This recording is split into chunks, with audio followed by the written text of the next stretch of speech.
Welcome to iRiS Inspires, and I'm your host, iRiS the Dream Whisperer. We have this is the first of many programs we have scheduled for you, and we just want you to know what our intentions are, and that is real people, real experience, and real hope. A few years ago, after the 9/11 experience, we had an event called Back-2-Love, and it was an interfaith event centered around bringing people of differing thoughts and belief systems to a common ground. Where can we come to a common ground? And so lately, with the climate of the world, as we all know, there's a lot going on in the world, in our communities, in our families, and many of us have differing belief systems, but we have to find that common ground. We have to deal with what is most important to us. And one of the things that's important to us, our precious commodity, is our children. Isn't that right? So today we have a special in-studio guest, Ahmad Mansur, Dr. Ahmad Mansur. And I'm so grateful to have him here. He has an extensive background in education, training, working with young people. He has a new trend thought on what we can do in terms of the solution. We see that oftentimes one of the things that happens with our children is that they're ill prepared to be effective. And a lot of times we talk about our kids as if they're some extension of somebody else and not ourselves. Like, those kids. Right, we put them over there. Them over there, like we didn't give birth to any of them, or they're not in our families, right? They're not our nieces, our nephews, our grandchildren, and etc. And so, Ahmad, you have an extensive background for over the past 20 plus years where you've been working in the educational system, working in the community, and you have a passion. I want you to share with our audience what your passion is. Well, my passion, to your point, I think in our last economy, and my background is in education, workforce development, and really preparing people for the economies that we're advancing in now. And in our old economy, in the industrial economy, it kind of goes to what you said earlier, is that we have a tendency to kind of disconnect the kids from ourselves. Them over there, we'll put them in institutions and say, take care of them. But really, my passion is about bringing the connectedness between family and community and our institutions, which have a tendency to be bifurcated. Every day, kids wake up and they're kind of handed over. So they leave to the educational system, to the teachers in the schoolhouse, right? Absolutely. So really, my passion, what I see out there, that you have a lot of students that want to be part of a larger network, a larger system, and that supports their vision, their purpose, their passions. And I think kids have kind of moved away from their passions because we've kind of pushed on them this industrial economy of this is what you need to do for work, and that's it. So it's do the work. And if you look at the old industrial economy, that worked out fairly well for our grandfathers. They the World War II generation. They woke up, went to work, put food on the table, and that was pretty much good enough for them. But really, what was disconnected from them were their passions and their purpose. So if I'm hearing you correctly, you're saying that in the economy, because you use the word economy, so most times when we think about economy, we talk about money, right? That's what we think, but really, once again, actually economy, you take the eco piece, it's really talking about ecosystem. So it's really about how you have different stakeholders who are part of a system that has to work to do something on our behalf, and we get to tell it what it wants to do. So I like that. I like that. Good. So it's a part of we are part of a system. Absolutely. And so what I'm going to do is bring it full circle and let you continue to talk about the how the passion of our children, making sure that they are being effective. One of the things, as you know, this is a Christian network, and it doesn't necessarily mean you have to be a Christian to understand that our children are at stake. And many times there's a disconnect, even in our environment, where we mistake the passion of our children as not being connected to their divine purpose and their relationship with God. And so, or we want to force it to be something that it's not. And so when you talk about passion and making sure that we're directing them and being effective, how does that and what does that look like? Well, I think, as we move forward, really providing kids an environment in which they get to experiment, and really, what I like to say, giving them an opportunity to run into themselves. So often, once again, we have a tendency to want to point kids, depending on which culture you're from, depending on what type of system you're from. We tell our kids, you're going to be a doctor, you're going to do this. Or you have kids that will kind of follow the tradition of their family. They will, you have 2 or 3 generations of police officers, or 2 or 3 generations of construction workers. Or preachers. Or preachers, just tell you, that's right. Preachers, Mama was a preacher, Daddy was a preacher, and so everybody else supposed to be going. No, you're absolutely right. And so the best thing that we could do today is really take advantage of this opportunity to open up the world to our kids and let them really find their passion. Here we are with the internet. Here we are with the ability to travel at a fairly cheap price.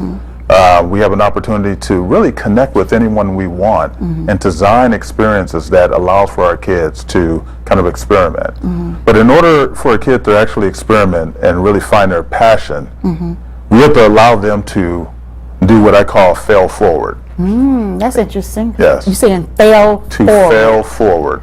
How do you do that? So adults don't want to fail forward. No, you're right, and that's really the chasm and really the transition that we have to make.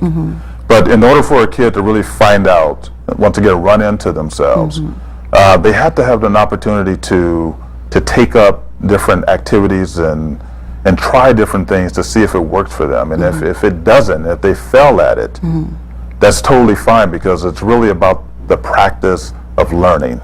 Oh, I like that. The practice of learning. The practice of learning. And so in our school system, unfortunately, the way we have our system set up is our grading system is A, B, C, D, F, and F is for fail.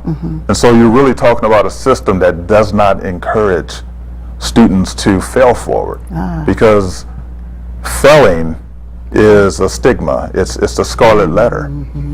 So the way kids, it's made to, the child is made to feel bad or inadequate or not good enough, and then the fear evolves, so it doesn't want to. You don't want to try things because you don't want to fail. Absolutely, and as you know, I mean, the great work that you're doing, that it's all about getting over our fears, and the only way you can get over your fears is by actually trying something over and over again. Actually, when you think of, one of the biggest challenges for most human beings is doing what we're doing right now, and that is to speak in public. Yes. Right? There's a huge fear on that. Yes. Well, the most successful organization that tries to, that sets up a platform to help you feel comfortable with speaking and being in the public is Toastmasters, right? Yes. So what does Toastmasters do?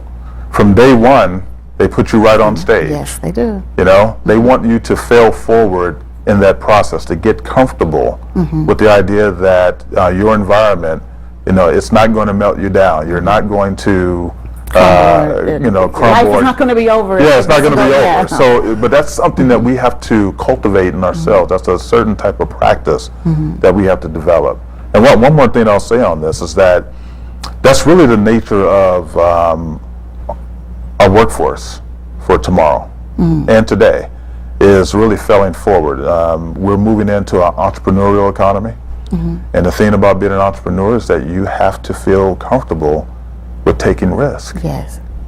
So there's an opportunity to really cultivate this type of passion. Interesting, because one of the things I find in the whole concept of what you're talking about is if the parent, the adult, is having challenges with failing forward and being an active participant in the new new economy and making a difference. How do we bridge that gap between a child finding his or her passion, being the creative force that has the keys to actually can transform our communities and our families and the world, the nation, the world at large. If we truly believe that they are our future, and I say they're our present, but if we truly believe that, how do we bridge that gap? How do we now move our educational system into a realm where our children are being productive and they're not just on a grading scale of memorization and not really No, that's a great question, and that's a question not only for parents but also for our educational system. And really, in order to bridge that gap, there's a couple of things that's occurring. One is really seeing how technology is allowing our students to have access on their own to resources to really develop their own culture of what they call DIY, do it yourself. And so, as you know now, students, they're learning how to learn on their own. They know that if they need to know how to do something, you're right, they'll Google it or they'll go to YouTube. They'll find out how to do that. But that is a learning modality that is actually helping cultivate that sense of self-efficacy, of self-agency, all the things that you need in order to have the capacity to be a risk taker, and not risk like high risk taker, but to really risk in a sense of getting over your fears and really failing forward. And from an educational standpoint, we do need the educational system to stand up, and that's where leadership is involved. As you know, I'm a former dean of a college. Yes. And some of the work that I do with leaders across the world and the United States is really speaking to different learning curriculums and different learning modalities that doesn't necessarily look like the classroom of the past. We still have a classroom, as many people know, that harken back to the early or the late 1800s, really the early 1800s. And that was all, if history serves me correctly, that was all designed to have a workforce, not to have a thinking, creative people that are necessarily being imaginative and creating change and creating environments where we all exist. So I'm hearing you say you do it yourself, because one of the things that I'm hearing, the first thing as a parent, is the internet is a dangerous place, right? Because there's so much exposure to so many things. How do we allow and give room to that with this, you have a range of things that one can get exposed to from A to Z. The internet is the internet, which means that it is a reflection of all that we are in the world. Okay. And unfortunately, access to the internet without having certain controls on it has created certain problems. However, part of the educational process is actually learning digital literacy. And part of digital literacy is not only just learning how to find things, but also learning how to not get so focused in on a myriad of things that it takes you away from what the purpose is with using the internet. And there's no silver bullets, and I would never come here today and try to give you like a clear answer for that. But really, I think a lot of it is really about how we cultivate our students, our kids, to be very purposeful with the use of the internet. And really, the students that we have today, even though they're exposed to a lot of things, sometimes exposure, there's a failure analysis in being exposed to things. You get exposed to things and realize that, that group is not for me. That's true. This appears dangerous. So it really kind of helps you find yourself once again and find your community. And that's really the key with the internet, is finding your community that can help you develop and really kind of reach the goals that you would like to reach. Well, one thing for sure, technology and the internet and all the things that are at our fingertips, it's not going away. Right. Being exposed and finding that balance and teaching balance, teaching us reliance and having a keen sense of self and God is of utmost importance. And I would say a combination of the education. Let me back up. So when you talk about education and changing and transforming the educational system, would homeschool be one of those vehicles? Absolutely. Do you think the homeschool environment would be the best to help? Well, no, you bring up a good point. So one of my favorite books is by a guy named Ivan Illich. He wrote a book called Deschooling Society, and he wrote it in I think like the 1970s. The word I like is deschooling, because even though he wrote this in the 1970s, what it really speaks to is the world that we live in today in terms of the technologies, the access to resources, and really our ability to design our learning environments, right? And so in terms of homeschooling is a natural fit for the type of world that we're transitioning into, because it's really about learning platforms now. So learning platforms could be, that school down the street, or it can be a virtual place. There's a lot of homeschoolers use these educational platforms like. Well, I don't want to call any names out, but there are a lot of platforms out there. You have different platforms, and then you have it where people are developing their communities to do things together, and so those communities are formed via the internet. And so really the whole purpose of how we move forward with education and transformation is just really understanding that you have an opportunity to design how you want your kid to learn. And it's not only just the environment, but it's also the learning style of your kid. That's real important. It's very important because, in the past, once again, you were talking about the industrial system of education. There was really one way that was set up for your kid to learn. And now we know that kids are kinesthetic, they some are learners of visual arts. And also, as we're learning more about autism, so there are all these different ways of really designing learning to actually support where kids can be productive and feel confidence and a sense of efficacy about themselves. I think this is awesome because we talk often about how we want to change our world, and we want our communities to be enhanced. And the only way I say this often in my workshops, our dream shops, and in our summits that we have, I talk about how we have to be willing to completely uproot the systems that exist and create new ones. Absolutely. In church, we hear a lot how we're to influence the 7 spheres, right? And we are to bring the kingdom of God in the earth, and et cetera, et cetera. Sure. But the only way to do that is you have to be willing to, and we're not talking about just picking up a Bible, reading it, and whatever your belief system may be, and just reading a Bible or a scriptural text. We have to really be willing to change, transform how we're educating. Absolutely. If our children have different learning styles, if technology has presented platforms for us to have our children be more engaging and more entrepreneurial, not just the workhorse. We don't like going to the 8-hour jobs we go to. So why we want to insist the kids do that? It baffles me sometimes. But really being willing to shift our thinking around education. Adults have to be willing to shift their thinking around it so that children can have the opportunities that you're talking. Well, you dropped a lot of nuggets there, and really all of those are totally in my wheelhouse. These are the things that I'm passionate about, and one I'll take, and that is you mentioned transformation.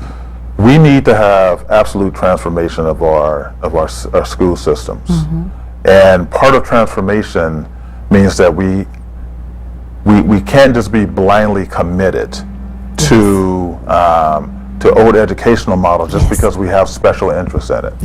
And so, like right now, I'm a big critic, even though I'm a dean and I worked many years in education, but I've always worked around entrepreneurism or entrepreneurial projects related to education. So even though I've been a dean and I've worked and I've had 250 employees and 6,000 students, one of the things that I'm really critical of today is this idea that students come onto campus, into the classroom, and that's still the model that we use. So one of the things that I'm really proposing around transformation is that kids don't have to show up on the campus, that they could show up in a team at a firm or at a community organization, right? And that you're facilitating their learning. So part of their learning that they can do self-directed things online, but also by the time they get together and they start working, they're working on practice. Because practice is really the key piece of the economy, because knowledge in itself is not enough. Knowledge is very cheap. What did they used to tell us when we were going? Practice make what? Perfect. Practice make perfect. And we think perfect as being, dotting your I's and crossing your T's. Yes, that's good. But whatever that gift and talent, whatever that passion is that a child has. And we got. I'm sorry. We have to work that into our system, because we've always been a knowledge-driven educational system, meaning that, what's your knowledge acquisition? We always talk about the achievement gap, right? The achievement gap of how can you get X number of skill sets around math and English and all these type of things. Well, knowledge in history, knowledge is really your cell phone picking it up and really finding things right there. Right. It's really about cultivating talent. It's about talent acquisition. How do you develop someone's skills where they develop their gifts and talents by practice, by the experience, and by engagement with their peers, and by the environments of industry. One more thing I just want to say that you hit on, because you really hit a bunch of nuggets there. I'll be real quick with this. Take your time. And that is, you're absolutely right. In the past, we've really trained people just to be workers, right? And one of the challenges that we're dealing with right now is that work is disappearing. And so with work disappearing, or with it changing, people's identities are leaving them. And as a result of that, you see the anxieties that are coming up, and those anxieties are then spewed outward towards other people, and you start seeing tribalism taking place. That's all because we cultivated people just to be workers, when the nature of industry is to always move jobs away, to always automate. And so we really set workers up to really be without a sense of knowing who they are and what their true deep passions are. And so it's a modern slave, but you didn't hear from me. Oops. No, you're right. And so this opportunity gives us to develop many dimensions around talent. So, we call it the T skills. So you have a particular skill set that you have, but also you want to develop your ability to be problem solvers for your community. You also want to find your deepest sense of purpose, so that you can take a deep dive and really be a contributor to society and be fulfilled in the way that in the past we didn't really care about your fulfillment. Right. Exactly. You have to care about your fulfillment. Right. And we have a miserable culture because of that, and we have illness at an all-time high. We have frustration where people are taking out their frustrations on others, taking machine guns and shooting people down, and for lots of reasons, but mainly I would say because they don't know purpose. And don't know who and why they've been sent here to planet Earth, and the contributions we are to make. And I think it's so awesome we were able to have a powerful dialogue today, although we may have some differing beliefs. And that's the purpose of, and the intention of this segment, was to show that it is very possible for us to come together, regardless to what our beliefs may be on a spiritual plane, but if we can come together on what we believe and where we can make the difference, we can then begin to see transformation in our communities. And education is one of the major spheres we need to see transformation with our children. So I think it's awesome. I call you Mansur, but one of the things, fulfillment. That's my baby. I think is important. We have a few more minutes left. What are some of the things in terms that you are implementing, or you are pushing forward in the arena? Well, my mission is, so kind of like my official mission is to myself is to transform mindsets, to cultivate talent, and to bring forth transformational leadership in order to really... Say that again. So let them hear. I want them to hear that. Yeah, yes. To transform mindsets, to cultivate talent, and to bring forth innovative leadership that really changes our communities and ourselves. And how can they, if they want to reach out to you and Right. find out more about what you're doing? I know you have a conference that's coming up that looks, you know what, technology, y'all. No, it's coming is it reInvent? Yes. At the end of the month, Yes.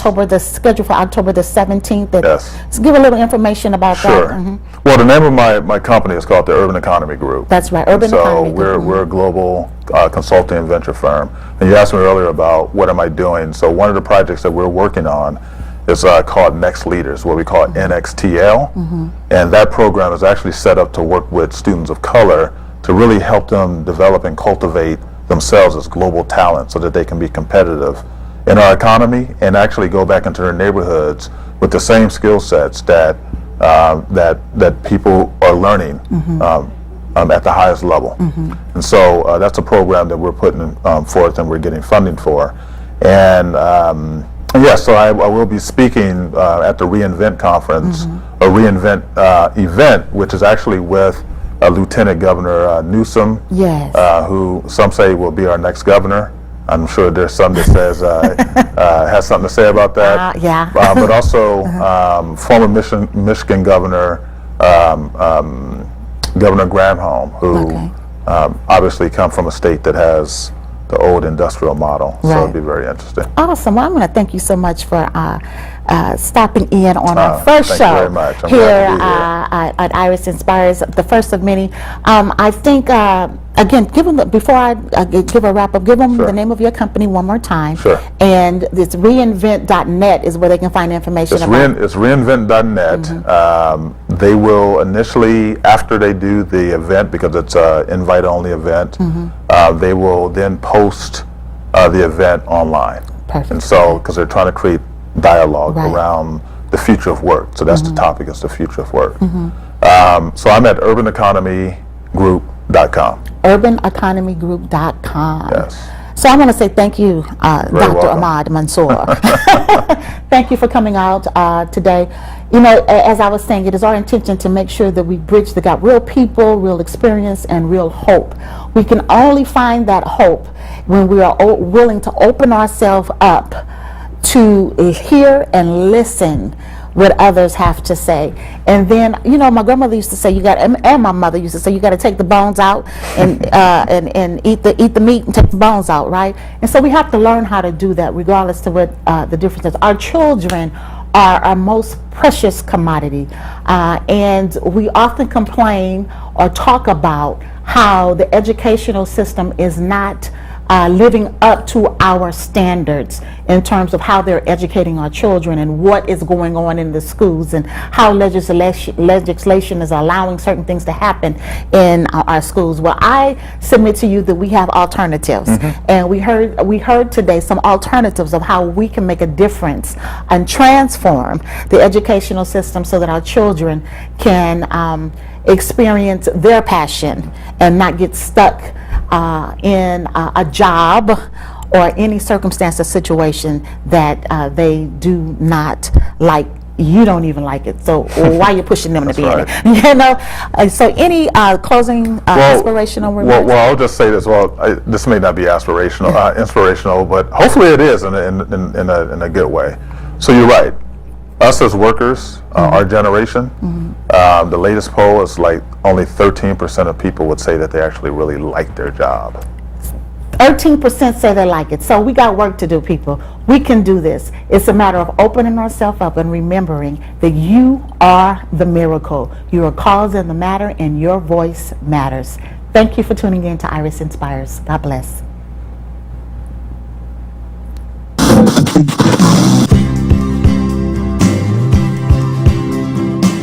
OCN, Open Door Communication Network.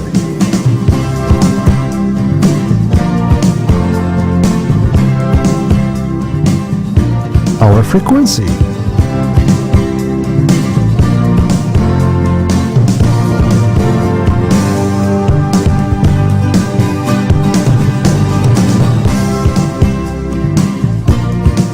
Watch us on live stream 24 hours.